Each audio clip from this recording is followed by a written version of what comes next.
Listen, there are some people that you've been a destiny helper to. You've advocated for them, you've supported them, you've made sure that in every place where you could be intentional about relationships and businesships and friendships, that you've done everything that you could to make sure things happen, people change, situations change. What I want to encourage you is to make sure that you do not disrupt God's original intent when it comes to his design of who he's called you to be. That means that some relationships are contractual and they're not covenant. That means you're going to invest more, you're going to give more, and they're going to walk away with a lot more than what they invested, and that's okay. Every relationship is not covenant. Every relationship is not reciprocated. It's not a universal law that everybody is going to be just like you. And so in this season, in this year, I want you to do something.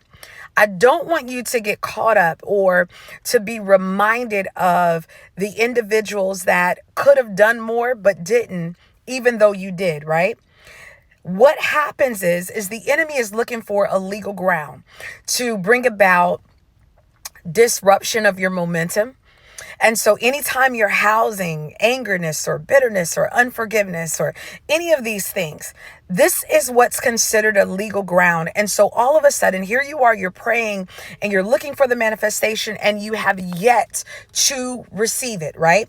And so what I have learned is that when you forgive quickly, when you love regardless, and I mean love regardless, no matter what happens, God will reward you. And if I could tell you this, you would much rather want to receive the reward of the Lord than the reward of man any day. Everybody is not going to finish with you that started with you, and that's okay, right?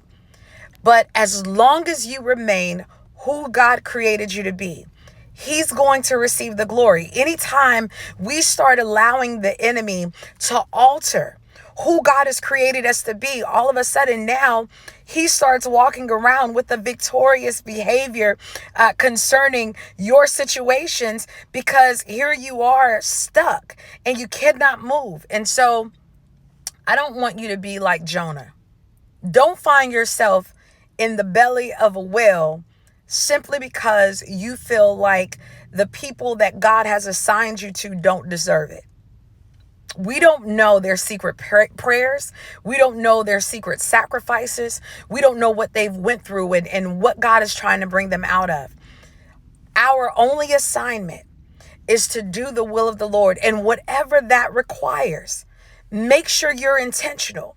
And in this season, if you can stay committed to the assignment, you're going to watch God bless you in ways that you never imagined. In this season, I'm watching God blow my mind, because he is truly a God that does exceedingly and abundantly above all that we can ask or think. So don't get caught up in who you've lost, in what you've lost, and who's walked away.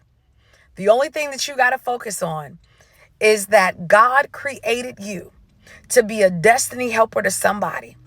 And as long as you do what God created you to do, as long as you stay committed to that assignment, the reward that he's going to release in your life is going to blow your mind. God bless you.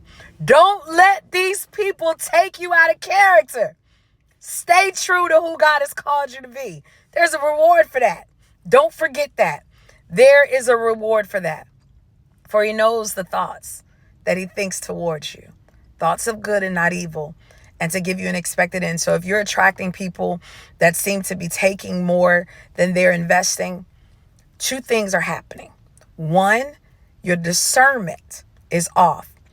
Two, if it's happening too much, there's something on the inside of you that's creating an attraction to bring in toxic people.